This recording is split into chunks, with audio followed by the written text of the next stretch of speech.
started.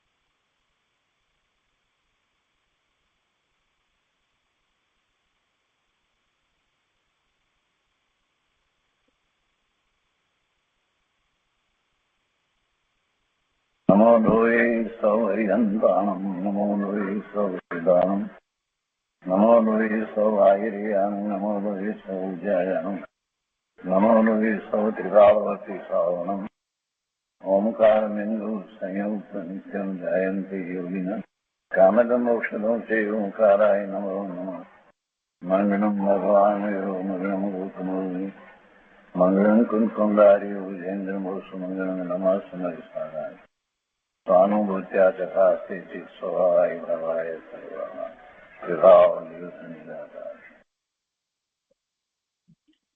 स्वामी कार्तिकेय अनुपरीक्षा सूर्यचंद्राचार्य भगवान की टीका पंडित जयचंदजी शाबड़ा भावार्थ टीका सहित अपने कार्तिकेय स्वामी आ अद्भुत शास्त्र स्वामी कार्तिकेय अनुपरीक्षा स्वाध्याय कर रहा है। पूज्य गुरुदेव कांजी स्वामी एमांथी आपणे घणुं अध्यात्म समजावी रह्या छे। स्वामी कार्तिक अनुपरीक्षा स्वाध्याय में अपने धर्म भावना स्वरूप एनो स्वाध्याय कर रहा छे। गाथा 373, 374, 375 और 376 आ गाथा अने एनो अर्थ ये अपने वांचन में लीधा छे। अने ए पछीथी आगळनो स्वाध्याय आपणे लईए छीए। तो अहींया अर्थ ने फरीथी वांचन में लईए। आ गाथा में सल्लेखनानी वात करवामां आवी छे। प्रोषद प्रतिमानी वात करवामां आवी छे। आमां प्रोषद प्रतिमाना भेदनी वात करवामां आवी छे। एटले जे 8મ અને 14ના દિવસે प्रोषद करवामां आवे छे तो पहला जे व्रत तरीके वात करवामां आवी हती एना करता आमां जे फेर छे एनी वात बतावी छे। आमां 16 पहर पूरेपूरा होय। ज्यारे पहला जे बात करवामां आवी तो एमां 16 प्रहरनो कोई नियम न हतो। आमां नियम रहे छे अने अतिचार रहित छे।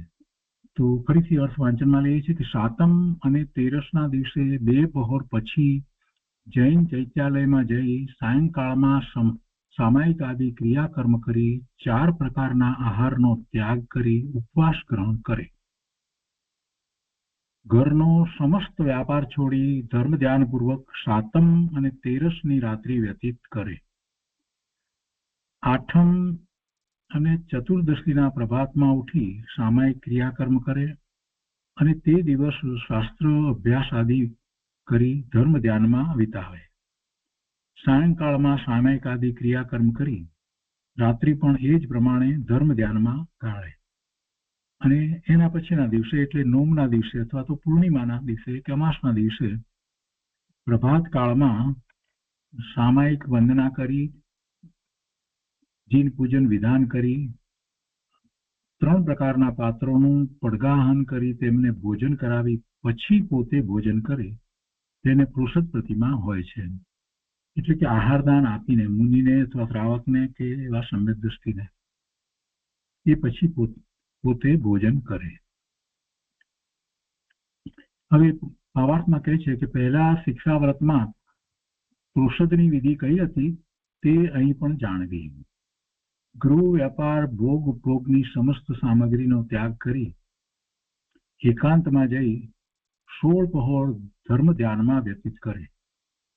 અને અહીં વધારામાં એટલું જ સમજવું કે ત્યાં જે વ્રતની અંદર શિક્ષાવ્રતમાં પ્રોષદ શિક્ષાવ્રતમાં જે કહ્યું હતું 16 પહોર તો તેમાં નિયમ કયો નહોતો। અતિચાર આદि દોષ પણ લાગતા હતા। પરંતુ અહીં તો प्रतिमानी प्रतिज्ञा है, आ पड़ीमा है। तेथी 16 पहोरना उपवासनो नियम है अने एवो नियम करी अने अतिचार रहित प्रोषद करे छे। एटले आ पड़ीमा है। પ્રોષદ પડીમાં છે. પેલા વ્રતમાં પ્રોષદ શિક્ષા વ્રત હતું, અહીંયા આ પડીમાં છે. તો આ પ્રોષદ પ્રતિમાના 5 અતિચાર છે. જે વસ્તુ જે સ્થાનમાં રાખી હોય તેને ઉઠાવવી, મૂકવી, સુવા બેસવાનું સંસ્કરણ કરવું, એ બધું વગર દેખે જાણે યત્ન રહિત કરવું. વગર દેખે અને વગર જાણે યત્ન રહિત કરવું એ અતિચાર છે. કેમ કે એમાં સૂક્ષ્મ જીવની હિંસા થાય. આ પ્રમાણે 3 અતિચાર તો આ. તથા ઉપવાસમાં અનાદર, અપ્રતિ કરવી અને ક્રિયાકર્મનું વિસ્મરણ કરવું. તો આ 5 અતિચાર રહિત, એ અતિચાર લાગવા ન દે તે નિરઅતિચાર પ્રણે પ્રોષદ ઉપવાસ પ્રતિમા છે, એવી પડીમાં છે. અને એના ઉપર આ આપણે ગઈ વખતે વાંચનમાં લીધેલું છે એટલે વિસ્તાર નથી કર્યો. હવે પૂજ્ય ગુરુદેવ કાનજી સ્વામી એની ઉપર જે વિસ્તાર કરે છે તે આપણે લઈએ છીએ. ગુરુદેવ અહીંયા કહે છે, અર્થને સમજાવીને કહે છે કે અવિકાર આત્માનું ભાન તો નિરંતર છે જ. કોની વાત છે? સમ્યક દ્રષ્ટિની વાત છે. સમ્યક દ્રષ્ટિને 5મા ગુણસ્થાનની દશામાં પોતાનો આત્મા જે વિકાર રહિત છે એવા અવિકાર આત્માનું ભાન તો નિરંતર છે જ.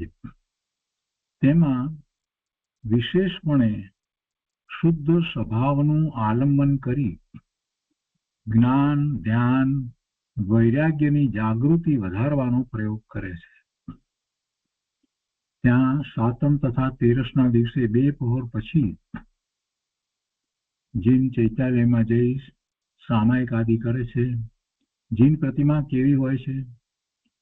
અક્રિય બિંબ. જીન પ્રતિમા કેવી હોય છે? તો કહે છે કે અક્રિય બિંબ, પરમ પ્રસન્નતાથી પૂર્ણ, શાંત, વિતરાગ મૂર્તિ, નિર્લેપ, નિર્વિકાર મુદ્રા હોય છે. આ પ્રતિમા એટલે આળસની પ્રતિમા કે ધાતુની પ્રતિમાની વાત નથી. જીન પ્રતિમા એટલે જીનેશ્વર ભગવાન, સાક્ષાત જીનેશ્વર ભગવાન કેવા છે? ક્રિય બિંબ, પરમ પ્રસન્નતાથી પૂર્ણ, શાંત, વિતરાગ મૂર્તિ, નિર્લેપ, નિર્વિકાર મુદ્રા હોય છે. આત્માનું અસલી મૂળ શાંત અક્રિય સ્વરૂપ જોવામાં આદર્શ સમાન છે. એટલે જ્યારે ચૈત્યાલયમાં જઈએ અને ત્યાં પ્રતિમાને જોઈએ ત્યારે પણ આપણે એવો જ વિકલ્પ કરવાનો છે કે સાક્ષાત જીનેશ્વર ભગવાન અત્રે બિરાજમાન છે, તીર્થંકર પરમાત્મા અત્રે બિરાજમાન છે અને એમના સ્વરૂપનું હું દર્શન કરું છું. અને એવું જ એમનું જેવું સ્વરૂપ છે એવું જ શક્તિ રૂપે મારું સ્વરૂપ છે. આત્માનું અસલી મૂળ શાંત અક્રિય સ્વરૂપ જોવામાં આ પ્રતિમા તીર્થંકર ભગવાન, કેવળી ભગવાન સાક્ષાત જે બિરાજમાન હોય છે તો એ આદર્શ સમાન છે. ધ્યાનનું કારણ વિતરાગતાનું સ્વરૂપ જેણે જાણ્યું છે તેને પૂર્ણ સ્વરૂપના સ્મરણનું કારણ છે. સાક્ષાત જીનેશ્વર ભગવાનના દર્શન તો અત્યારે મહાવિદ્ય ક્ષેત્રમાં જે લોકો છે એમને સમોસરણમાં જાય ત્યારે થાય છે. તીર્થંકર ભગવાન અને કેવળી પરમાત્માના દર્શન થાય છે, વિતરાગ પરમાત્માના. એટલે એમની તો વાત જુદી છે. પણ અત્રે આપણે શાસ્ત્ર દ્વારા એમના સ્વરૂપને જ્યાં જાણ્યું છે અને એ સ્વરૂપને ચિંતવીએ છીએ કે જે ધ્યાનનું કારણ છે. ગુરુદેવ કહે છે કે ધ્યાનનું કારણ વિતરાગતાનું સ્વરૂપ જેણે જાણ્યું છે. કેમ કે અહીંયા આપણને ભરત ક્ષેત્રને વિશે પંચમ કાળમાં તો એ સ્વરૂપને આપણે જાણીએ છીએ, એના સાક્ષાત દર્શન આપણને અત્યારે નથી. તો કે જેણે એ જાણ્યું છે તેને પૂર્ણ સ્વરૂપના સ્મરણનું કારણ છે. પૂર્ણ સ્વરૂપ એવું હોય કે એને ખ્યાલમાં આવી જાય છે. અનાદિથી જીન પ્રતિમા છે. જ્ઞાની પણ વિતરાગ દેવની પ્રતિમાના દર્શન, વંદન, પૂજા, ભક્તિ કરે છે, કેમ કે તેમાં વિતરાગતાનું બહુમાન છે. પ્રતિમાના દર્શન કરીએ તો આપણને એમની વિતરાગતા, એમની પૂર્ણ દશા, એમનો પુરુષાર્થ એ પ્રત્યે ખૂબ માન આવવું જોઈએ. એ પ્રત્યે ખૂબ ભક્તિનો ભાવ અંદરમાંથી આવવો જોઈએ. ત્યારે જ સાચા દર્શન કર્યા એમ કહેવાય. અને એથી આગળ વધી અને રૂપસ ધ્યાન જે કહીએ છીએ એવું રૂપસ ધ્યાન થાય ત્યારે આપણે એમના સ્વરૂપનું ચિંતન સારી રીતે, સાચી રીતે કરી રહ્યા છીએ એમ કહેવાય. એમના સ્વરૂપનું ચિંતન ન કરીએ અને માત્ર દર્શન કરીને ચાલ્યા આવીએ તો આપણે પૂર્ણપણે દર્શન કર્યા જ નથી. દર્શન કરીએ તો એમના સ્વરૂપનું ચિંતન કરીએ જ કે પ્રભુ કેવા, અને એવું જ્યારે સ્વરૂપનું ચિંતન થાય એટલે સહજ રીતે મારું શક્તિ રૂપે એવું જ સ્વરૂપ છે એવો ભાવ અંતરમાં આવે જ. અને એવો જેને ભાવ આવે છે એમને જ દિનેશ્વર ભગવાનની સાચી ભક્તિ, પૂજા વગેરે હોય છે.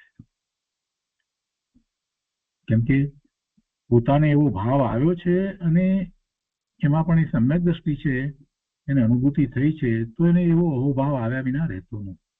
ગુરુદેવ કહે છે કે વિતરાગ દેવની પ્રતિમાના દર્શન, વંદન, પૂજા, ભક્તિ કરે છે. કોણ? જ્ઞાની, ધર્મી, સમ્યક દ્રષ્ટિ. કેમ કે તેમાં વિતરાગતાનું બહુમાન છે. શ્રાવકને નિર્મળ ભેદ જ્ઞાન તો છે, વિશેષ ભેદ જ્ઞાનથી એકાગ્રતા કરે છે. પોતે ભગવાન આત્મા અને એનાથી બીજું બધું જુદું એવું ભેદ જ્ઞાન તો સતત વર્તે છે. અનુભૂતિ થયા પછી પોતે કોણ છે એનું જ્ઞાન ભાન તો એને છે. એ કઈ ભૂલી નથી જતો. ફરી પાછો વર્તમાન પર્યાય રૂપે થઈ જતો નથી. ભલે વર્તમાન પર્યાયમાં એને મનુષ્યપણું છે, પુરુષપણું કે સ્ત્રીપણું છે, બધી વાત બરાબર છે, પણ છતાંય પોતે કોણ છે એનું એને જ્ઞાન ભાન સતત રહે છે. એ કઈ ભૂલી નથી જતો. એટલે શ્રાવકને નિર્મળ ભેદ જ્ઞાન તો છે, વિશેષ ભેદ જ્ઞાનથી એકાગ્રતા કરે છે. ચૈત્યાલય અથવા એકાંત શાંત સ્થળે જઈ સાયંકાળમાં, સાંજના કાળમાં સામાયિક આદિ કરી 4 પ્રકારના આહારનો ત્યાગ કરી ઉપવાસ ગ્રહણ કરે, ઘરનો સર્વ વેપાર તજી એટલે કે એ વેપાર વગેરેનું લક્ષ્ય જે વખતે કરતો નથી, ધર્મ ધ્યાનપૂર્વક સાતમ અને તેરસની રાત્રિ વ્યતીત કરે, આઠમ અને 14ની સવારે સામાયિક ક્રિયા કરી, તે દિવસે શાસ્ત્ર અભ્યાસ આદિ કરી ધર્મ ધ્યાનમાં વિતાવે, સાયંકાળે સામાયિક આદિ ક્રિયા કરી રાત્રિ પણ એ જ પ્રમાણે ધર્મ ધ્યાનમાં ગાળે. નોમ અને પૂનમની સવારે સામાયિક વંદન આદિ કરી, જીન પૂજન વિધાન કરી, 3 પ્રકારના પાત્રોનું સન્માન કરી, આદરપૂર્વક ભોજન કરાવી, પછી પોતે ભોજન કરે તેને પ્રોષદ પ્રતિમા હોય છે. ગુરુદેવ કહે છે ધર્માત્મા ગૃહસ્થ દશામાં વારંવાર ભાવના કરે કે હો ક્યારે નગ્ન દિગંબર વિતરાગી મુનિ થઈએ. 5મા ગુણસ્થાનની વાત ચાલે છે અને 5મા ગુણસ્થાનમાં જે દેશ ચારિત્રની વાત કરીએ છીએ તો એમાં એને 11 પડીમાં હોય છે. એ કોઈ નાની વાત નથી. અને એવી પડીમાં અંતરંગ પણ એવી દશા સહિત હોય છે. માત્ર બાહ્ય આચાર વિચાર હોય એમ નથી હોતું. તો જ્યારે એવી અંતરંગ દશા પણ હોય તો અંતરમાં શું ભાવ હોય સમજી શકાય એવું છે. એ ધર્માત્માને અંતરમાં શું ભાવ હોય એમ જ હોય ને કે ક્યારે અમે વિતરાગી મુનિ થઈએ, નગ્ન દિગંબર વિતરાગી મુનિ થઈએ, એવો જ ભાવ હોય. ઠીક છે અત્યારે નથી થઈ શકતા તો એ ચારિત્રની નબળાઈ છે, પણ અંદરમાં એમ ભાવ છે એટલે એ થવાના જ છે. કદાચ આ ભાવમાં ન થઈ શકે તો એના પછીના ભાવમાં દેવ થશે ને ત્યાંથી પછી પાછા મનુષ્ય થઈ અને થવાના જ છે. કે છે કે ધર્માત્મા ગ્રહસ્થ દશામાં વારંવાર ભાવના કરે કે હો ક્યારે નગ્ન દિગંબર વિતરાગી મુનિ થઈએ. કૃપાળુદેવ શ્રીમદ રાજચંદ્રજીને પણ એ જ ભાવના. અહીંયા કહે છે ચારિત્રની નબળાઈ તજી એકાંત આત્મ શાંતિમાં ક્યારે ઝૂલીએ, એમ ક્રમે ક્રમે રાગનો અભાવ કરી જ્ઞાન શાંતિમાં સ્થિરતા વધાર્યા કરે છે. આવી ભાવના હોય છે, મુનિ દશાની ભાવના છે. એકાંત આત્મ શાંતિમાં ક્યારે રહીએ અને એમ ક્રમે ક્રમે રાગનો અભાવ કરી જ્ઞાન શાંતિમાં સ્થિરતા વધાર્યા કરે છે. અને એવું શ્રાવક પદ હોય છે. ક્યારે હોય છે? અત્યારે પણ એવું જ શ્રાવક પદ ટૂંક છે. ભલે અહીંયા પંચમ કાળ હોય તો પણ શ્રાવક પદ તો એવું જ હોય. એટલે કે છે કે એવું ત્રણેય કાળે શ્રાવક પદ હોય છે. ભૂતકાળમાં પણ એમ હતું, વર્તમાનમાં પણ એમ છે. ભગવાન અત્યારે નથી ભરત ક્ષેત્રના વિશે તો પણ એમ જ છે, અને મહાવીર ક્ષેત્રના વિશે ભગવાન બિરાજે છે તો પણ એમ જ છે. એટલે શ્રાવક પદ તો આ જ હોય, એમાં કોઈ બાંધછોડ હોઈ શકે નહીં. એ પછી બીજા દિવસના પ્રવચનમાં ગુરુદેવ કહે છે, અહીંયા એનું વિશેષ શીર્ષક આપ્યું છે ગુરુદેવના પ્રવચનનું કે શ્રાવકના ધર્મોનું વર્ણન અને તે માટેની પ્રાથમિક ભૂમિકા, એમ કહ્યું છે. તો બીજા દિવસના પ્રવચનમાં ગુરુદેવ આગળ સમજાવે છે કે 12 ભાવનામાં આ છેલ્લી 12મી ધર્મ અનુપ્રેક્ષા ભાવનાનું વર્ણન ચાલે છે. ધર્મ અનુપ્રેક્ષા કહો કે ધર્મ ભાવના કહો, એનું વર્ણન ચાલે છે. તીર્થંકરો પણ ગ્રહસ્થપણામાં આ ભાવનાઓ ભાવે છે. ચોથા, પાંચમા, છઠ્ઠા ગુણસ્થાને શ્રાવકો તથા મુનિઓ પણ આ ભાવના ભાવે છે. ચોથા પાંચમા ગુણસ્થાને અને છઠ્ઠા ગુણસ્થાને તો મુનિ છે, ત્યાં પણ આ ભાવના ભાવે છે. આ ભાવના તે સંવરનો પ્રકાર છે અને ભવ્યજનોને આનંદની જનેતા છે. આ વાત પહેલા પણ ગુરુદેવે સમજાવી છે કે આ ભાવના તે સંવરનો પ્રકાર છે. આ કઈ શુભભાવ માત્ર નથી. અને જેને સમ્યક દર્શન થયું છે એ એવી ભાવના ભાવતો થકો ચોથા ગુણસ્થાનથી એ પાંચમા ગુણસ્થાને જાય છે. અને મુનિ દશાની પણ ભાવના ભાવે છે. તો મુનિને પણ આ ભાવના તો સતત હોય છે. ધર્મ ધ્યાનની આ ભાવનાઓ છે. ચોથું, પાંચમું, છઠ્ઠું ગુણસ્થાન ધર્મ ધ્યાનનું છે. સાતમા સુધી ધર્મ ધ્યાન છે. પછી સાતમાથી આગળ વધી અને પછી શ્રેણી ચડે છે તો શુક્લ ધ્યાન હોય છે. એટલે ધર્મ ધ્યાનની આ તો ભાવના છે. એમાં સંવર થાય છે, એટલે કે આશ્રવો રોકાય છે. એટલે આ ભાવના તે સંવરનો પ્રકાર છે. એ માત્ર શુભભાવ છે એમ ન સમજવું. જ્યારે સંવરનો પ્રકાર હોય, આશ્રવ ન થતા હોય, તો એ વખતે માત્ર કઈ બાહ્ય ક્રિયા કે શુભભાવ હોય એમ ન હોય. અંતરંગ દશા એ રીતે હોય તો જ એ સંવરનો પ્રકાર બની શકે. અને એટલે જ ભવ્યજનોને આનંદની જનેતા છે.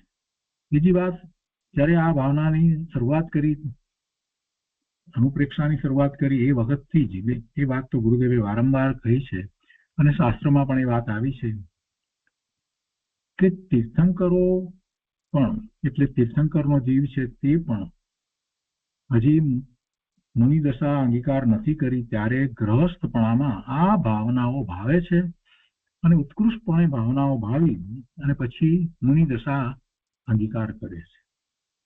એટલે આ તો ભવ્યજનોને આનંદની જનેતા છે.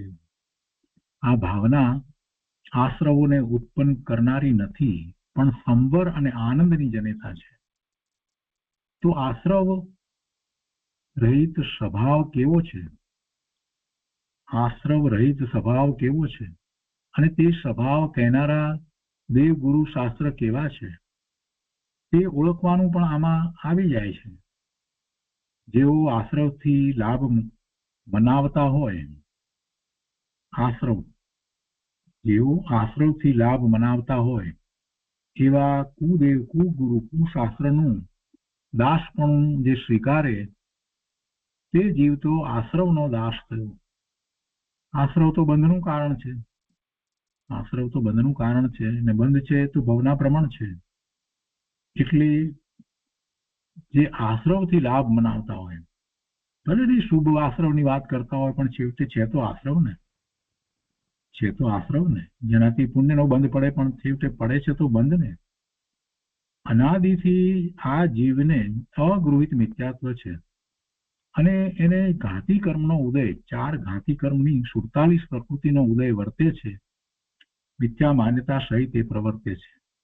એમાં એ ગમે તેટલા શુભ ભાવ કરે અને પુણ્યનો બંધ થાય તો એથી કરીને પેલા ઘાતી કર્મની પ્રકૃતિમાં કઈ ફેર પડવાનો છે? એવું તો વસ્તુ સ્વરૂપ નથી. પુણ્યની વાત બધા બહુ કરે છે, પણ એમને જરાક પૂછીએ કે ભાઈ કર્મગ્રંથનો અભ્યાસ તમે કર્યો હોય તો જરાક વિચાર કરો કે પુણ્યની પ્રકૃતિ ક્યાં છે? પુણ્યની પ્રકૃતિ ઘાતી કર્મમાં તો છે જ નહીં. અઘાતી કર્મમાં કેટલીક પ્રકૃતિ પુણ્ય પ્રકૃતિ ને કેટલીક પ્રકૃતિ પાપ પ્રકૃતિ. હવે અઘાતી કર્મની પ્રકૃતિ જે છે એના ઉદયો તો ભગવાનને પણ છે. 13મા ગુણસ્થાનની દશાની અંદર 4 ઘાતી કર્મોનો ક્ષય કરી અને હરિયન પરમાત્મા થયા છે. એમને પણ અઘાતી કર્મની પ્રકૃતિના ઉદયો છે, તો એથી કઈ ફેર પડતો નથી. અને મિથ્યા દ્રષ્ટિ પહેલા ગુણસ્થાને છે એને પણ છે. પુણ્ય પ્રકૃતિના ઉદયો હોય એથી કરી અને એને ઘાતી કર્મની પ્રકૃતિ ઉપર કઈ અસર થાય એવું તો છે નહીં. એટલા પુણ્ય હોય કે જેને કારણે એને ઉચ્ચ ગતિ મળી હોય, સારી ગતિ મળી હોય, મનુષ્યની ગતિ મળી હોય, એમાં પણ પાછો એ રાજકુમાર થયો હોય, એવું પણ કંઈક થયો હોય, શરીર પણ બહુ સારું મળ્યું હોય, એ પણ પુણ્યને કારણે. આયુષ્ય નામ પછી ગોત્ર એટલે ઉચ્ચ ગોત્ર મળ્યું હોય, આયુષ્ય પણ લાંબુ મળ્યું હોય, રોગ કોઈ હોય નહીં એવું સરસ આયુષ્ય હોય એનું, અને સાતાવેદનીના ઉદયો ખૂબ હોય, બધું હોય, તો શું થઈ ગયું? એથી કઈ એના સ્વભાવ ભાવનો ઘાત જે થઈ રહ્યો છે મિથ્યાત્વને કારણે, એ કઈ અટકવાનો છે? જ્ઞાનાવર્ણીય, દર્શનાવર્ણીય અને ચારિત્ર મોહનીય ની વાત કરીએ છીએ આપણે, દર્શન મોહનીયની વાત કરીએ છીએ, અંતરાયની વાત કરીએ છીએ, આ બધી જે વાત કરીએ છીએ તો એ તો બધી ઘાતી કર્મની પ્રકૃતિ છે. એમાં તો કઈ એ બધાથી ફેર પડતો નથી. એટલે આ જે કહેનારા છે એને માટે ગુરુદેવે જે વાત કરી છે એ બરાબર કરી છે, એ કઈ અતિશયોક્તિ નથી. શું કહ્યું અહીંયા કે શુભ ભાવ, શુભ આશ્રવથી જે લાભ મનાવતા હોય એમને દિનેશ્વર ભગવાનની વાણીનું ખરેખર ભાન જ્ઞાન નથી. એનાથી કેવી રીતે લાભ થાય? આ તો તર્ક દ્વારા પણ સમજાય એવું છે. આશ્રવ થાય ને પુણ્યનો આશ્રવ હોય તો એનાથી લાભ થાય તો શું થાય? અઘાતી કર્મની પ્રકૃતિનો લાભ થાય, બીજો તો કાંઈ લાભ થાય નહીં, અને જેનો કાંઈ અર્થ નથી. જેવો આશ્રવથી લાભ મનાવતા હોય એવા, એટલે એવાને કુદેવ કુગુરુ ને કુશાસ્ત્ર એમ ગુરુદેવે કહ્યા છે. તો એવા કુદેવ કુગુરુ શાસ્ત્રનું દાસપણું જે સ્વીકારે છે, એમને જે માને છે, તે જીવ તો આશ્રવનો દાસ થયો. આશ્રવનો દાસ થયો એટલે બંધનો દાસ થયો. એને તો ભવના ભ્રમણ જોઈએ છે એમ થઈ ગયું. પણ આશ્રવ રહિત એવા સ્વભાવનો અને સર્વજ્ઞ ભગવાનનો દાસ તે ન થયો. આશ્રવ રહિત પોતાનો સ્વભાવ છે, અને સર્વજ્ઞ પરમાત્માનો પણ એવો જ સ્વભાવ છે.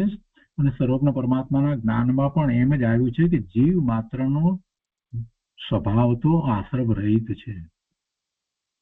આત્માનો સ્વભાવ આશ્રવ રહિત છે. દિનેશ્વર ભગવાનની વાણીમાં આ તો વાત આવી છે. તો તેના ભાનપૂર્વક સમ્યક દ્રષ્ટિને આવી સંસાર ભાવના હોય છે, અને એમાં એને આશ્રવ ઘટે છે અને સંવરની દશા વધતી જાય છે. આગળ કહે છે કે જેમ મીઠા આંબા પાકે છે તેનું મૂળ તો આંબામાં છે, તેમ આ 12 ભાવના તત્વજ્ઞાનપૂર્વક હોય છે. તે તત્વજ્ઞાનનું મૂળ સર્વજ્ઞ છે. પહેલા પણ સર્વજ્ઞની ઘણી બધી વાત આવી ગઈ છે, આપણે સમજ્યા પણ છીએ. ધર્મનું મૂળ સર્વજ્ઞ પરમાત્મા છે. સર્વજ્ઞતા પ્રગટ કરી છે માટે ના, એટલા માટે નહીં, તો પોતાના સ્વરૂપમાં સ્થિર થયા છે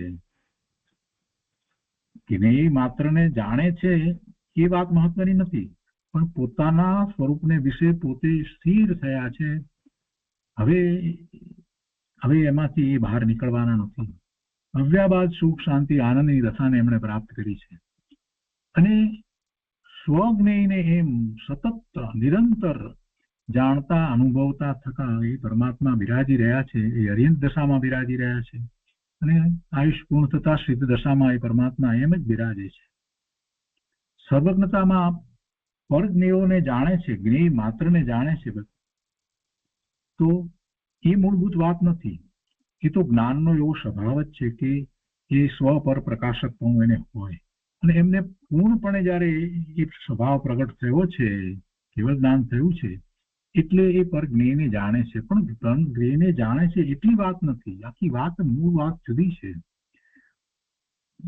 પોતે પોતાને પૂર્ણપણે જાણે છે, અનુભવે છે, એટલે અનંત ગુણનો પિંડ પોતે ભગવાન આત્મા છે, એ વાત એમની વાણીમાં આવી છે, એટલે એ વાત આવી છે. અને એવું પૂર્ણ શુદ્ધ સ્વરૂપ છે, એ જ્ઞાન આનંદ સ્વરૂપ છે, શુદ્ધ છે, પવિત્ર છે, કે અનુભવ સહિતની આખી વાત એમની દિવ્ય ધનીમાં આવી છે. અને એવું સ્વરૂપ જીવ માત્રનું છે, અને જીવ માત્ર એવો પુરુષાર્થ કરી અને એને પ્રાપ્ત કરી શકે છે. આ બધી વાત આવી છે. એટલે તત્વજ્ઞાનની વાત સર્વજ્ઞ પરમાત્માને અંદરમાંથી આવી છે, પૂર્ણપણે આવી છે, અને એ જ એનો જ પ્રકાશ છે. એનું નામ જ જૈન દર્શન છે. ગુરુદેવ અહીંયા એ વાતને સમજાવે છે કે 12 ભાવનાના તત્વજ્ઞાન પૂર્વક, આ 12 ભાવના છે, તો એ 12 ભાવનાના એ તત્વજ્ઞાન પૂર્વક આખા સ્વાધ્યાય કરવામાં આવે ત્યારે આપણને ખ્યાલ આવે કે આ 12 ભાવનાનું સ્વરૂપ કેવું છે. માત્ર એને વાંચી જઈએ એમ નથી. કેમ? કેમ કે મૂળ છે. જેમ મીઠા આંબા પાકે છે તેનું મૂળ તો આંબામાં છે, તેમ આ 12 ભાવના તત્વજ્ઞાન પૂર્વક હોય છે, ને તે તત્વજ્ઞાન એ 12 ભાવનાનું મૂળ છે. પણ તે તત્વજ્ઞાન ક્યાંથી પ્રાપ્ત થાય છે? તત્વજ્ઞાનનું મૂળ શું? તો તત્વજ્ઞાનનું મૂળ સર્વજ્ઞ છે. સર્વજ્ઞ દેવે જે સાધનથી તત્વજ્ઞાન સાધ્યું અને વાણીમાં જે સાધન કહ્યું તેને ઓળખે. જે સાધનથી પોતે તત્વજ્ઞાન સાધ્યું અને એ સાધન દ્વારા બીજાઓ પણ એવી જ રીતે એને સાધી શકે છે એ તત્વજ્ઞાનને. તો એ વાત એમની વાણીમાં આવી. સર્વજ્ઞ દેવે જે સાધનથી તત્વજ્ઞાન સાધ્યું અને વાણીમાં જે સાધન કહ્યું તેને ઓળખે. તેવા દેવ ગુરુ શાસ્ત્રને ઓળખે, તેને જ યથાર્થ તત્વની ભાવના હોય. કોઈ કહે કે અમે ઈશ્વરની ભક્તિ કરીએ છીએ, તો તેને પૂછે છે કે જેની તમે ભક્તિ કરો છો તે ઈશ્વર કેવા છે? તો સામો કહે છે કે ભક્તોને મદદ કરે અને દુશ્મનોનો સંહાર કરે એવા અમારા ઈશ્વર છે. તો તે ઈશ્વર તો રાગી દ્વેષી થયો. એવો ઈશ્વર હોય નહીં. એવા કોઈ ઈશ્વર હોય નહીં જેને રાગ અને દ્વેષ હોય. અને રાગી દ્વેષી જીવને ઈશ્વર માનીને ભક્તિ કરે તેને તત્વાર્થ શ્રદ્ધાન ક્યાં છે? એને તો અતત્વ શ્રદ્ધાન છે. જેની ભક્તિ કરે તેનો તે દાસ થયો. રાગી દ્વેષીની ભક્તિ કરે તો તે રાગ દ્વેષનો જ દાસ છે. માટે રાગ દ્વેષ રહિત સર્વજ્ઞ દેવ કેવા હોય તેને પ્રથમ જ ઓળખવા જોઈએ. પરમાત્મા રાગ દ્વેષ રહિત છે, વિતરાગ છે. પૂર્ણ વિતરાગી દશા પરમાત્માએ દિનેશ્વર ભગવાને પ્રગટ કરી છે. હરિયત પરમાત્માના સ્વરૂપને જ્યારે જાણીએ છીએ તો એ રીતે જાણવાનું છે. સર્વજ્ઞતાની વાત જ્યારે જ્યારે આવે ત્યારે દરેક એમ જ કહે છે કે જ્ઞેય માત્રને જાણે તે સર્વજ્ઞ. એટલે એમાં બાહ્ય જ્ઞેયની જ વાત પહેલી કરે. 3 કાળ 3 લોકના બધા પદાર્થોની પર્યાયોને યુગપત જાણે, બસ એથી આગળ વધતો જ નથી.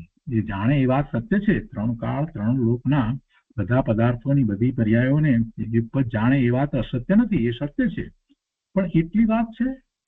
એ તો પરપ્રકાશકપણાની વાત લીધી. સ્વપ્રકાશકપણું પ્રભુને કેવું છે અને એ દ્વારા જીવ માત્રનું સ્વરૂપ કેવું છે એ ભગવાનના જ્ઞાનમાં પૂર્ણપણે અનુભવ સહિત ત્યારે સતત પ્રકાશી રહ્યું છે.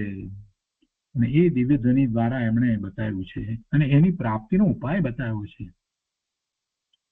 એ કેવળ જ્ઞાન છે. કેમ કે એકલું કેવળ જ્ઞાન છે, એની સાથે બધું જ છે. અનંત ચતુષ્ટય પ્રગટ થયા છે. અનંત જ્ઞાન, અનંત દર્શન, અનંત વીર્ય, અનંત સુખ પ્રગટ થયું છે. એવા દિનેશ્વર ભગવાન છે, એ સર્વજ્ઞ પરમાત્મા છે. એટલે એ રાગ દ્વેષ રહિત સર્વજ્ઞ દેવ છે, એમને આપણે એ રીતે ઓળખવા જોઈએ. વિતરાગતાનું પોષણ કરનારા શાસ્ત્રો કેવા છે? હવે શાસ્ત્રની પણ જરા વાત ગુરુદેવ કરે છે.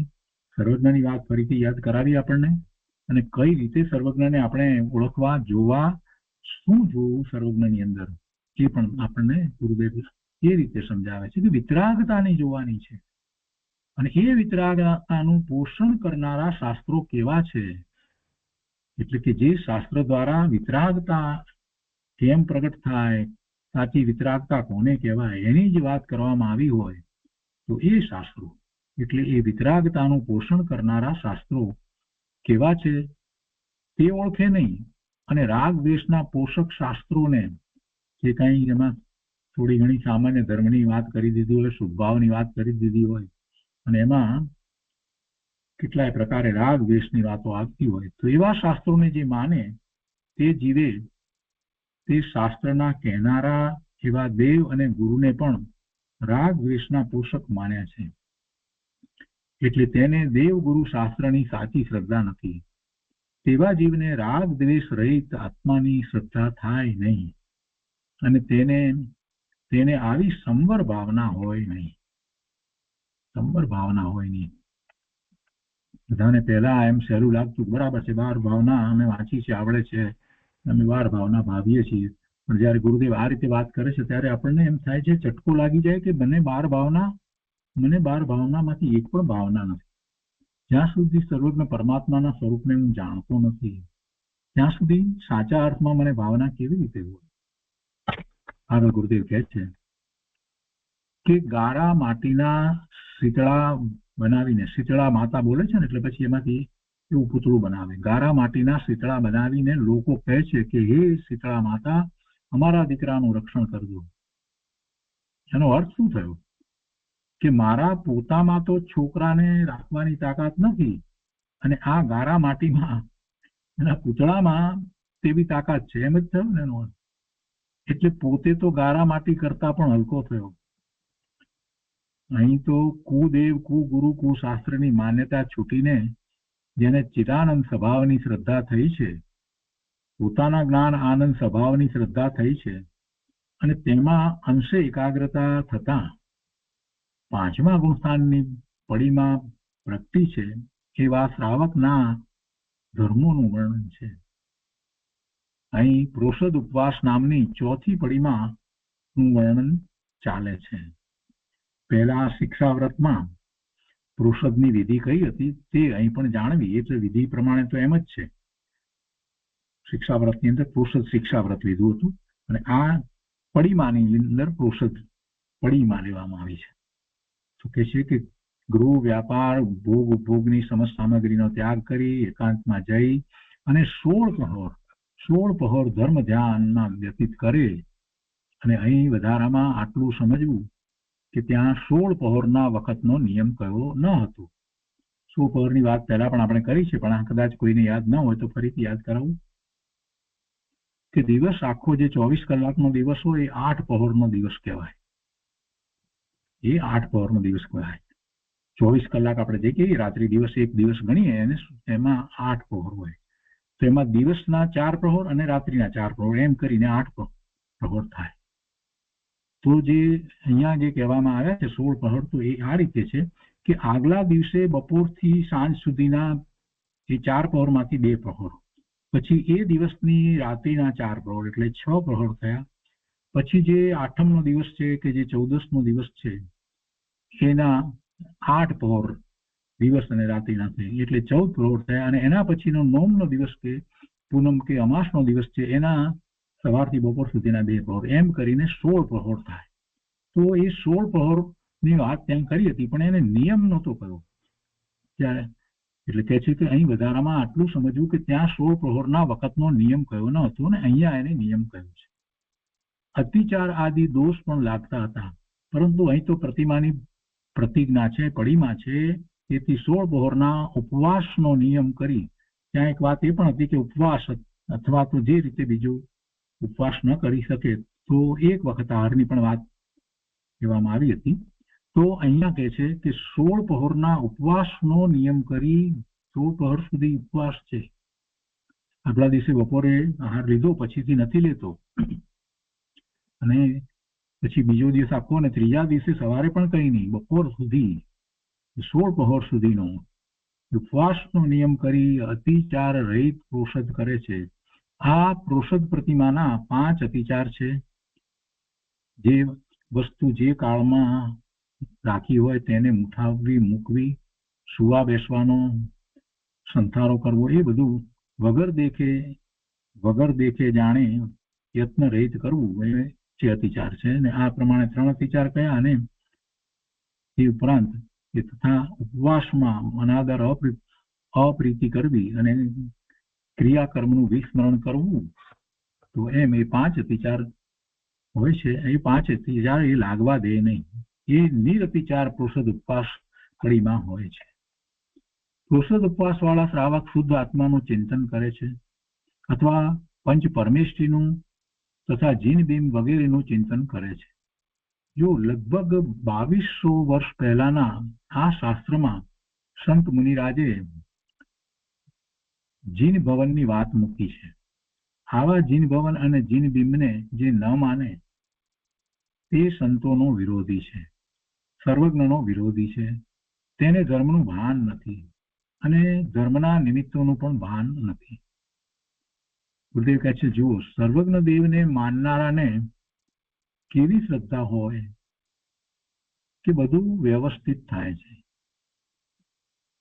જગત આખું વ્યવસ્થિત છે. જગતના બધા જ પદાર્થો પોતાનું પરિણમન સ્વતંત્ર રીતે કરે છે અને પોતાનું અસ્તિત્વ ધરાવી રહ્યા છે. એ અસ્તિત્વ કોઈના કારણે નથી. અસ્તિત્વ સંબંધીની પણ સ્વતંત્રતા છે, પરિણમન સંબંધીની પણ સ્વતંત્રતા છે. એટલે કે એમાં કોઈનું કાંઈ કરતું નથી, કોઈને કારણે રહ્યું નથી. એટલે જગત આખું વ્યવસ્થિત છે. જગત વ્યવસ્થિત કહેવું, એમાં તો 6 દ્રવ્યો ની ભગવાનના જ્ઞાનમાં જે રીતે વાત આવી છે એવી શ્રદ્ધા આવી જાય છે. 6 દ્રવ્ય છે તો 6 જ છે, 5 નથી કે 7 નથી. અને 6 દ્રવ્ય જે છે, જેટલા છે સંખ્યા પ્રમાણે, એ પ્રમાણે એટલા જ છે. એક પણ વધતું નથી, ઘટતું નથી. દરેક દ્રવ્ય જે છે તો દ્રવ્ય છે એટલે ગુણોનો સમૂહ છે.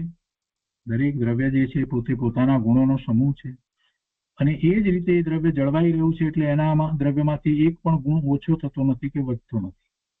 એટલે એ દ્રવ્યમાંથી પણ કાંઈ ફેર પડતો નથી. દરેક દ્રવ્યમાં એ દ્રવ્યત્વ નામનો ગુણ છે. એટલે એ પરિણમે છે, એની અવસ્થાઓ થઈ રહી છે. એટલે એ અવસ્થાઓ થયા કરે છતાં પણ એ દ્રવ્યનો નાશ થતો નથી. એ અનાદિથી છે, અનંતકાળ સુધી રહેવા વાળું છે, અને દરેક દ્રવ્ય એમ જ પરિણમી રહ્યું છે.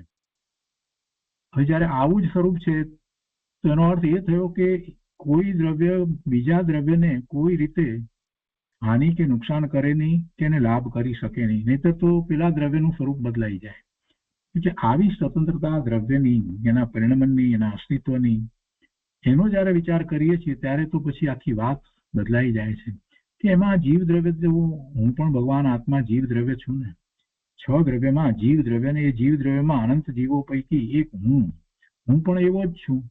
તો મારું પરિણમન બીજું કોઈ કરતું નથી, કરાવતું નથી. મારું અસ્તિત્વ સ્વતંત્ર મારાથી છે. બીજાને કારણે કાંઈ મારા પરિણામ બદલતા નથી.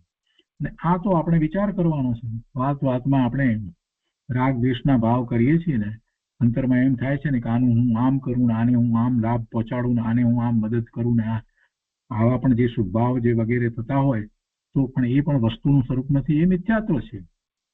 કોઈને હું લાભ કરું, મદદ કરું, આ ભાવ જે છે એ પણ મિથ્યાત્વનો જ ભાવ છે. એવો વિકલ્પ આવે પણ અંદર કરતા પણ હોય નહીં. અને એવું કોને થાય? જેને આત્માની અનુભૂતિ થઈ છે, દર્શન થયું છે એને. અને એ તો એવા વિકલ્પો કરતોય નથી કે હું બીજાને મદદ કરવા જઉં. ક્યાં કોણ કોનું કરે? પોતે સ્વભાવ ભાવે થવાનો જ પ્રયત્ન કરે છે. આખી વાતનો સાર આ છે. ત્યારે વ્યવસ્થિત કહ્યું તો આખી વાત ઉપર ચિંતન કરીએ છીએ તો કલાકો સુધી એમાં એ જ વાત નીકળે છે, બીજી કોઈ વાત આવતી નથી. પોતાની જ વાત આવે છે. પોતાનો જ્ઞાન સ્વભાવ છે એની જ વાત છે. અને જ્ઞાન સ્વભાવ દ્વારા તો આ બધું જણાય છે. કોણ જાણે છે? 6 દ્રવ્યની અંદર એક જીવ દ્રવ્ય જાણવા વાળું છે. એવો હું જીવ જાણવા વાળો જ્ઞાયક છું, મારું પરિણમન કોઈ કરતું નથી, કરાવતું નથી. નકામાનો હું વિકલ્પ કરું છું, હું કોઈના પરિણમન કરતો નથી, કરાવતો નથી. એવું પરનું અકર્તાપણું સહજ થઈ જવું જોઈએ. પરનું અકર્તાપણાનો ભાવ જેટલો સહજ થાય એટલી 12માંથી વૃત્તિ ઘટી, સંક્ષેપાઈ અને સ્વ તરફ વળે. જ્યાં સુધી પરમા કર્તાપણાની બુદ્ધિ પડી છે ત્યાં સુધી જીવની વૃત્તિ 12માં જ રમ્યા કરે છે. પરનું કાંઈક કરવું, સવાર પડે અને એ બધી એ જ ચિંતા, એ જ વાત, એ જ વિચારમાં હોય છે. આમ કરું ને તેમ કરું. ગુરુદેવ કહે છે કે કરવું એટલે મરવું. કૃપાળુદેવે પણ કહ્યું છે કરવું એટલે મરવું. અહીંયા કહે છે કે જો સર્વજ્ઞ દેવને માનનારાને કેવી શ્રદ્ધા હોય, છ દ્રવ્યની યથાર્થ શ્રદ્ધા હોય અને છ દ્રવ્યના યથાર્થ પરિણમન એના અસ્તિત્વ વગેરેની એવી શ્રદ્ધા હોય એટલે જગત આખું વ્યવસ્થિત છે, બધું વ્યવસ્થિત થાય છે, ક્યાંય કોઈ અવ્યવસ્થા છે જ નહીં. ગુરુદેવ કહે છે કે જો વસ્તુની પર્યાયો વ્યવસ્થિત થાય છે કે અવ્યવસ્થિત, જરાક શાંત ચિત્તથી વિચારો, અવ્યવસ્થિત કેવી રીતે થાય? અવ્યવસ્થિત થવા માટે કોઈ શક્યતા દેખાય છે? જ્યારે આખો પર્યાયનો પ્રવાહ દ્રવ્યની અંદર ગર્ભિત છે અને એક પછી એક પર્યાય પ્રગટ થાય અને એ વિલીન થાય, એ જ વખતે બીજી પર્યાય પ્રગટ થાય. બે પર્યાય એની વચ્ચે કોઈ અવકાશ પણ નથી અને દરેક દ્રવ્ય પોતાનું પરિણમન કરશે કે બીજાનું પરિણમન કરાવવા જશે, એની પાસે ક્યાં એવો અવકાશ છે? એટલે દરેક દ્રવ્ય પોતે પોતાનું પરિણમન સ્વતંત્ર કરી રહ્યો છે. આખો એવો પર્યાયનો પ્રવાહ છે, એવી પર્યાય જે થાય છે તે થાય છે. એટલું જ નહીં, પણ એ બધી જ પર્યાયનો આખો પ્રવાહ, બધા જ પદાર્થોની બધી જ પર્યાયનો પ્રવાહ જે છે એ જ્ઞાનનું જ્ઞેય છે. ભલે મારા જ્ઞાનનું એ જ્ઞેય નથી, પણ સર્વજ્ઞ પરમાત્માના જ્ઞાનનું એ જ્ઞેય છે ને સર્વજ્ઞ પરમાત્માના જ્ઞાનમાં એ બધી પર્યાય આવી છે. એવી પર્યાય નિશ્ચિત જ હોય અને નિશ્ચિત છે તો પછી એ વ્યવસ્થિત જ હોય ને, અવ્યવસ્થિત ક્યાંથી હોય? કે છે કે વસ્તુની પર્યાયો વ્યવસ્થિત થાય છે કે અવ્યવસ્થિત? જો વસ્તુની પર્યાય અવ્યવસ્થિત થાય છે એમ માનો તો સર્વજ્ઞ જ સાબિત નહીં થાય, તો સર્વજ્ઞતા રહેતી નથી. એક તરફ એમ કહું કે ના સર્વજ્ઞ પરમાત્મા તો છે, તો પછી ભાઈ સર્વજ્ઞ નો વિચાર કરો. સર્વજ્ઞ કોને કહેવાય, સર્વજ્ઞતા કોને કહેવાય, આ બધી વાતનો વિચાર કરવો પડે ને. તો અને જો વસ્તુની બધી પર્યાયો વ્યવસ્થિત જ થાય છે તો પછી નિમિત્તે શું કર્યું? પર્યાયો વ્યવસ્થિત થાય છે તો પછી નિમિત્તે શું કર્યું? નિમિત્ત કાંઈ કરતું જ નથી, માત્ર એનું જ્ઞાન કરાવવામાં આવે છે, ઉપચારથી વાત કરવામાં આવે છે કે આ પરિણામ થયા ત્યારે બીજા દ્રવ્યના, ત્યાં રહેલા બીજા દ્રવ્યના પરિણામ આ રીતે હતા, એનું જ્ઞાન કરાવવામાં આવે. એ નિમિત્ત છે. અને એનો ખ્યાલ કેવી રીતે આવે કે આ નિમિત્ત છે? કાર્ય થયા પહેલા ખબર કેવી રીતે પડે? કાર્ય થાય ત્યાર પછીથી આપણે કહી શકીએ કે જ્યારે આવું કાર્ય થયું એ વખતે એની આસપાસમાં રહેલા બીજા દ્રવ્યો જે છે એના પરિણામો આ રીતે થતા હતા. એટલે જે ઉચિત છે એને નિમિત્ત કહેવામાં આવ્યા. બાકી એ બીજું દ્રવ્ય આમાં કઈ ફેરફાર કરે એવું તો વસ્તુનું સ્વરૂપ જ નથી. બીજો તેમાં ફેરફાર શું કરે? કાંઈ ફેરફાર કરી શકતો જ નથી. ક્રમબદ્ધ પર્યાયની આખી આમાં વાત આવી ગઈ, સર્વજ્ઞતાની વાત આવી ગઈ, પરના અકર્તાપણાની વાત પણ આમાં આવી જાય છે. ગુરુદેવ કહે છે કે વ્યવહાર કરતા કરતા નિશ્ચય પ્રગટે કે પર્યાયના આશ્રય નવી પર્યાય પ્રગટે, એ કાંઈ પછી રહ્યું જ નહીં, એવી વાત જ રહેતી નથી. એકલા સ્વદ્રવ્યનું જે અવલંબન રહે, એકલા સ્વદ્રવ્યનું જ અવલંબન રહે છે. પ્રભુ, હું સ્વદ્રવ્યનું અવલંબન લઉં કે ન લઉં, પરિણામ તો જે થવા યોગ્ય છે તે થઈ રહ્યા છે. બહારમાં મને એમ હોય કે હું આ કરું તે કરું એમ કરી અને સ્વનું લક્ષ કરતો નથી, તો પણ બહારના પરિણામ તો જે થવા યોગ્ય છે તે જ થશે. કોઈના પરિણામને હું બદલી તો શકતો નથી. તો નકામાનો હું બહાર શું કરી રહ્યો છું? શા માટે હું મારા સ્વરૂપમાં નથી જતો? મારું જે સ્વરૂપ છે એ તરફ હું શા માટે નથી જતો? તેનું અવલંબન શા માટે હું નથી લેતો? ત્યારે મારે બહારમાં કાંઈ કરવાનું જ નથી, તો પછી બુદ્ધિ કહે છે કે બહારમાં કાંઈ કરવાનું તો રહેતું નથી, એકલા સ્વદ્રવ્યનું જ અવલંબન રહે છે. એટલે કે બીજી બધી રીતે હું છેવટે તો સ્વદ્રવ્ય રૂપે જ રહ્યો છું, મારી સીમામાં જ છું, મારી સીમાની બહાર હું કાંઈ કરતોય નથી. અસંખ્ય પ્રદેશ અને અનંત ગુણ એવી મારી એક સત્તા છે, એની બહાર હું ક્યાં કાંઈ કરી શકું છું? તો પછી હું ક્યાં રહ્યો? હું મારા સ્વરૂપને વિશે જ રહું છું, પણ ઉપયોગને એ વખતે તરફ ફેરવતો નથી. ભૂલ આ છે.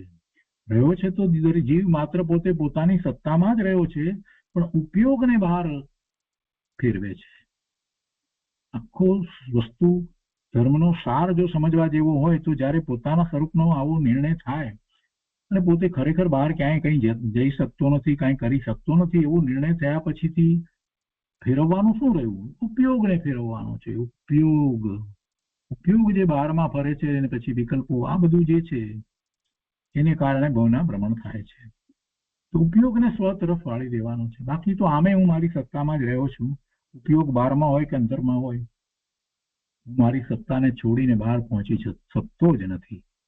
આ વાત મહત્વની છે. ગુરુદેવ એ વાત કરે છે કે કાંઈ કરવાનું રહેતું નથી, એકલા સ્વદ્રવ્યનું જ અવલંબન રહે છે. એટલે આ રીતે સ્વદ્રવ્યનું જ અવલંબન રહે છે. એ માને કે ન માને, દરેકને પોતાના સ્વદ્રવ્યનું જ અવલંબન, આલંબન, આશ્રય, પરિણમન બધું પોતાનું જ છે. એ સિવાય બીજું કાંઈ નથી. પરનું એ નથી કરતો કે પર એનું કાંઈ કરતું નથી. માત્ર એનો ઉપયોગ પર તરફ છે, એ સિવાય બાકી તો બીજું કાંઈ પર તરફ એનું છે જ નહીં. એટલે એમ એકલા સ્વદ્રવ્યનું જ અવલંબન રહે છે. વસ્તુ સ્વરૂપની આવી શ્રદ્ધાપૂર્વકના શ્રાવકના ધર્મોનું આ વર્ણન છે. આગળ પ્રોષદનું મહાત્મ્ય કહે છે. હવે 377મી ગાથાની અંદર આ પ્રોષદનું મહાત્મ્ય સમજાવે છે, તો આપણે એ લઈએ છીએ. ગાથા 377. એકમ અપી નિરારંભમ ઉપવાસમ ય કરોતિ ઉપશાંતઃ બહુ ભવ સંચિત કર્મ સજ્ઞાની ક્ષપતિ લીલયા. 377મી ગાથાના અર્થમાં કહે છે, જે જ્ઞાની સમ્યક દ્રષ્ટિ આરંભનો ત્યાગ કરી જો શાંતિથી વાતને સમજવી, નિશ્ચયથી જોવા જઈએ તો આપણે ખરેખર આરંભ કરી શકતા નથી. શું કરીએ છીએ? શેના આરંભમાં રહ્યા છીએ? આપણા બધા વિકલ્પ છે, કાર્યો એના કારણે થઈ રહ્યા છે, પદાર્થો પરિણમી રહ્યા છે, જેમાં આપણે નખામાંના વિકલ્પ કરીએ છીએ અને બહારમાં ને બહારમાં રહીએ છીએ. એમ એ લક્ષ્ય જે છે ને બહારમાં કરવાનું લક્ષ્ય વગેરે ખરેખર તો કરી શકતો નથી, થાય છે. તો એ આરંભનો ત્યાગ કરીશું એટલે કાર્ય નહીં થાય એવું પણ નથી. જે કાર્ય થવાના છે તે થઈને જ રહેશે. પણ જીવે શું કરવાનું છે? તો વ્યવહારથી એમ જ કહેવાય કે આરંભનો ત્યાગ કરી. જે જ્ઞાની સમ્યક દ્રષ્ટિ આરંભનો ત્યાગ કરી ઉપશમ ભાવ મંદ કસાય રૂપ થઈને એક પણ ઉપવાસ કરે છે, તે ઘણા ભવોના સંચિત કરેલા બાંધેલા કર્મોને લીલા માત્રમાં ક્ષય કરે છે. કે છે ને કે જ્ઞાની ક્ષપતિ લીલયા. જ્ઞાની તો લીલા માત્રમાં, આમ આપણે કહીએ ને કે તરત ચપટી વગાડતા આમ તત્કાલ એ કર્મોનો ક્ષય કરે છે. તે ઘણા ભવોના સંચિત કરેલા બાંધેલા કર્મોને લીલા માત્રમાં ક્ષય કરે. જો આ એક આખી કહેવાની પદ્ધતિ છે, એ દ્વારા આપણને ભાવ આપવો છે કે કર્મનો ક્ષય થાય છે ને એનો આખો આપણને ભાવ સમજાવવો છે. એના એ વખતે કેવા ઉત્કૃષ્ટ ભાવ હોય છે એ વાત સમજાવવી છે. શબ્દને પકડવા કરતા એમાં કહેવા ધારેલો આશય, એનો ભાવને પકડવાનો છે. જે જ્ઞાની સમ્યક દ્રષ્ટિ આરંભનો ત્યાગ કરી ઉપશમ ભાવ મંદ કસાય રૂપ થઈને એક પણ ઉપવાસ કરે છે, તે ઘણા ભવોના સંચિત કરેલા બાંધેલા કર્મોને લીલા માત્રમાં ક્ષય કરે છે. ઉપવાસમાં ભાવ મહત્વનો છે. માત્ર કઈ આહારનો ત્યાગ કર્યો એટલે ઉપવાસ થઈ જાય છે એમ નથી. ઉપરમાં વાસ કરવાનો છે.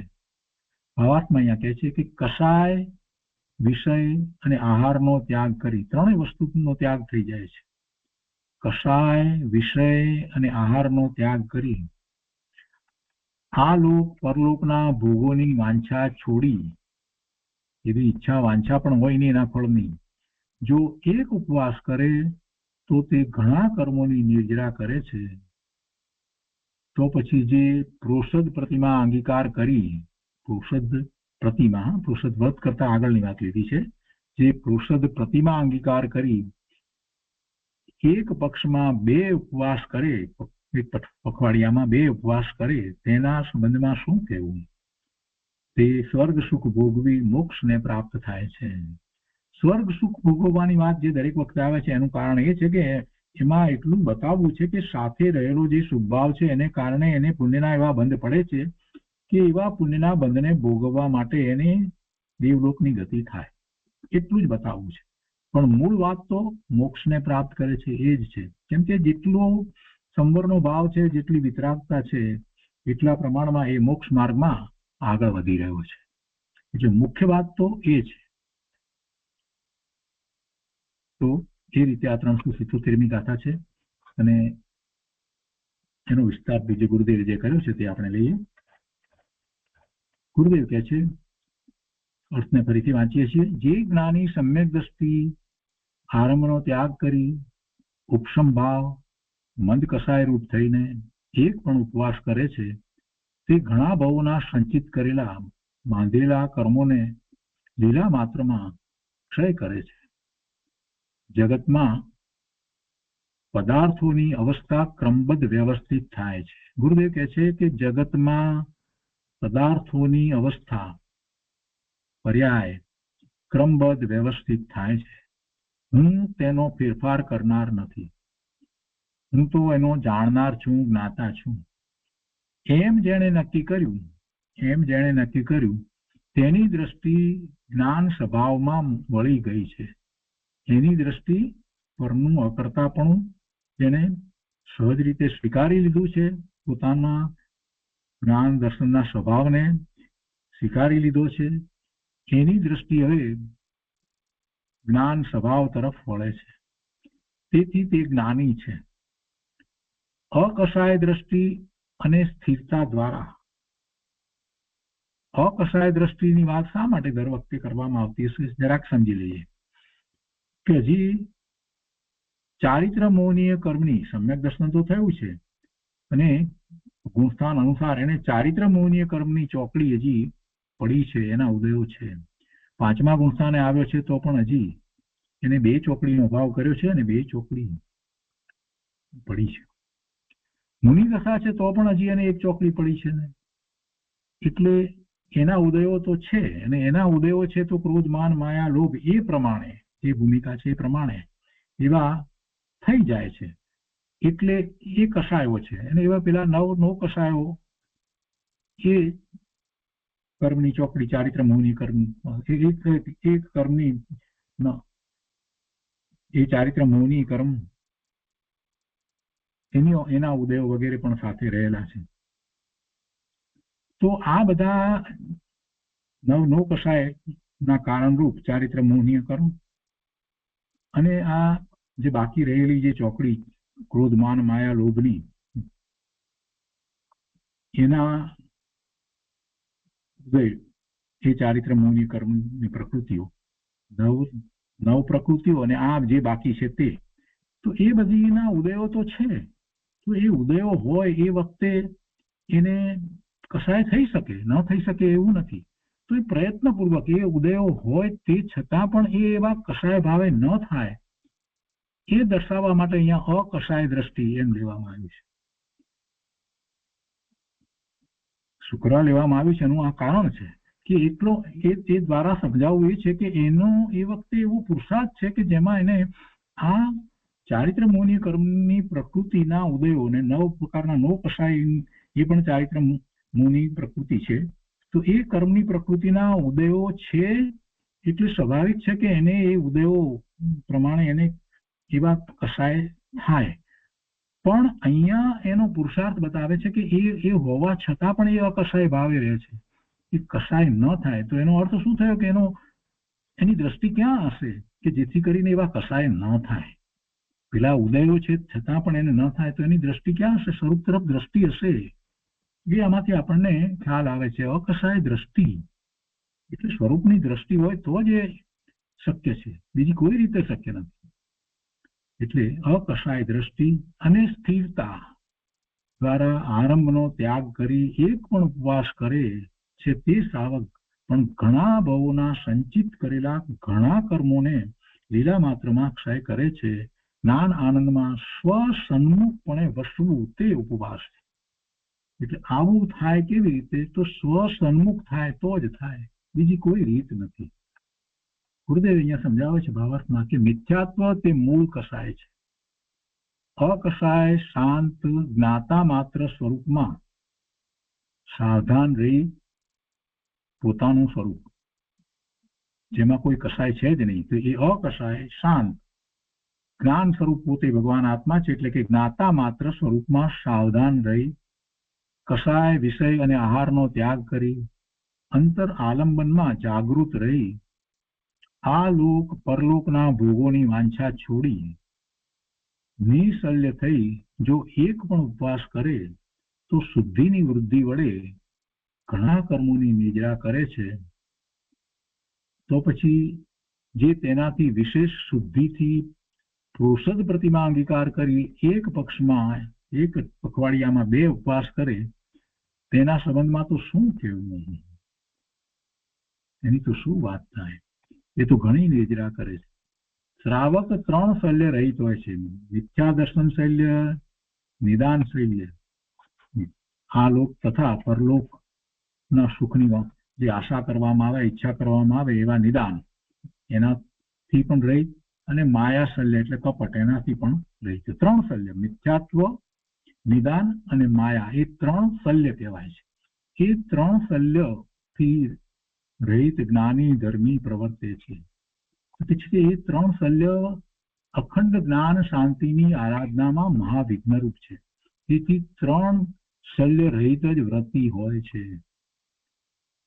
બહુ દુઃખ સહન કરે તો નિજરા થાય એમ માનનાર ધર્મને દુઃખદાતા માને છે. એવું માને એટલે એનો અર્થ એમ થયો કે ધર્મની અંદર તો બધું દુઃખ જ હોય. બહુ દુઃખ સહન કરે તો નિજરા થાય એમ માનનાર ધર્મને દુઃખદાતા માને છે. ધર્મમાં દુઃખ નથી, ગુરુદેવ એમ કે છે. મુનિને દુઃખ નથી, મુનિને તો આપણા કરતા ઘણું સુખ છે, ઘણું સુખ છે, ઘણું સુખ છે, ઘણી શાંતિ છે, ઘણી શાંતિ છે. કોણ સમજે, કોણ સમજાવે? ધર્મની અંદર આ બધા ઉપવાસ ને આ બધું કરવું પડે તો બધું બહુ કઠણ, અઘરું, દુઃખનું કારણ એમ જે માનતા હોય કોઈ રીતે, તો એને કહે છે કે બહુ દુઃખ સહન કરે તો નિજરા થાય એમ માનનાર ધર્મને દુઃખદાતા માને છે. દુઃખ માને તો અસાતા કર્મ બંધાય છે. ધર્મમાં દુઃખ માનવું એમાંય કર્મનો બંધ પડે. ધર્મમાં તો ઈચ્છા તૂટી નિરંતર અતિન્દ્રિય શાંતિનો લાભ છે. એવા શ્રાવક અલ્પ રાગનું ફળ એટલે શુભ ભાવનું ફળ સ્વર્ગ પામી શીઘ્ર અવિનાશી મોક્ષ સુખ પામે છે. આગળ કહે છે કે આરંભ આદિના ત્યાગ વિના ઉપવાસ કરે તેને નિજરા નથી. તો આ આરંભ આદિના ત્યાગ વિનાના ઉપવાસ કરે એને નિજરા નથી, એની વાત ગાથા 378 આવે છે. અને એનો સ્વાધ્યાય આપણે આવતી વખતે લઈશું. આજનો સ્વાધ્યાય 377 ગાથા સુધી રાખીએ છીએ.